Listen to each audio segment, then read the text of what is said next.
Hi, shalom, friends. How many forms of fighting can you mention? Boxing, wrestling, kick fighting, martial arts, kung fu, mixed martial arts. If you just Google it, um, you'll be amazed how many different styles there actually are in which two people compete. Human strength against human strength, partially brawn, partially brains, and with martial, they sometimes call it martial arts. This is a very popular spectator sport. Tens of millions of people actually spend a lot of time and a lot of money watching people fight. Now, we explain this, I do not know. Whether it's a primordial animal instinct or it's just something entertainment. Why is it entertaining? But I just really want to point out that this is at times it's called a sport, sometimes it's called an art, and many, many people admire the victor. So the moment of glory is the champion, the knockout. Now, can a man compete against the raw animal, the strength of an animal? Well, from the little bit that I read about Roman Colosseums, it would seem that man did not fare that well against lions or bears. And even bullfighting, we give the matador, we give him some type of a knife to defend himself. Pure strength? I'm wondering, of this spectator sport, what would be if a man would be able to go face to face with a lion or a rhinoceros and actually vanquish that animal with pure strength and agility? I could only imagine the accolades.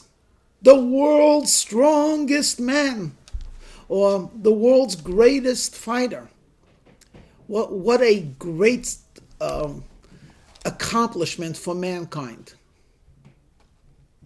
Now, put on your imagination cap. How about man against an angel? God sends down an angel, and here they are in Madison Square Garden, an angel against a guy wearing boxer shorts. And they go 5 rounds and 10 rounds and 15 rounds and 20 rounds. And finally, the man, using unusual stamina and great brilliance and physical strength, puts down that angel. I mean, not only would the crowd go wild, not only would this be the world champion, but I can imagine him being greeted by presidents, prime ministers, and the Pope himself. Everyone would want to come and shake the hand of a man who bested an angel. Now, before you say, where is this rabbi going with this? I ask you, has it ever happened? And yes, it did, my friends. Last week we read about how a man called Jacob spent a night wrestling an angel. And that night passed, and it was not a quiet night. The dust rose to the very heavenly throne. And when it came to the dawn, the angel says to Jacob, "Leave me, let me go. You won. I lost. I acknowledge you. I concede defeat." And Jacob says, "You do? Well, don't you think you should give me some type of a medal?" And of course, these are my words. And he says, "I will. You are called the world champion. Your name is no more Jacob, Yaakov in Hebrew, but it is Israel or Yisrael in Hebrew. Instead of Yaakov, which means the hand that touches the heel, your name is Yisrael, the man that's able to prevail and fight even against angels and win." Now, those of you that are listening, and certainly myself that's saying it, we are the children of this champion. We are called B'nai Yisrael, the children of Israel. Every time you meet someone and he says, where do you come from? What's your background? You say, me? I'm the son of the champion. I'm the son. I'm the daughter. I'm the descendant. I have the genes of excellence. I come from a patriarch who fought against an angel and was successful. Wow. Really wow.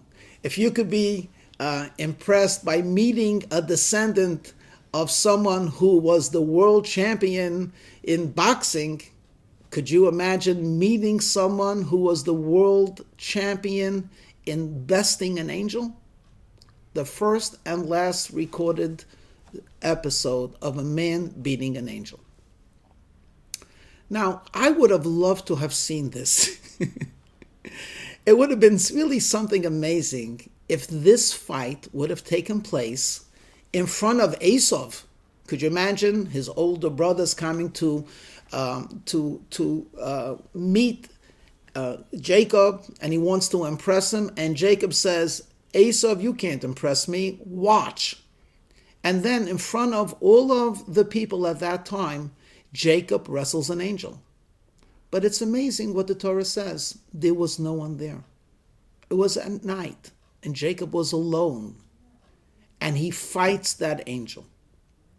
And I believe here the Bible is actually teaching us a very important part of human greatness.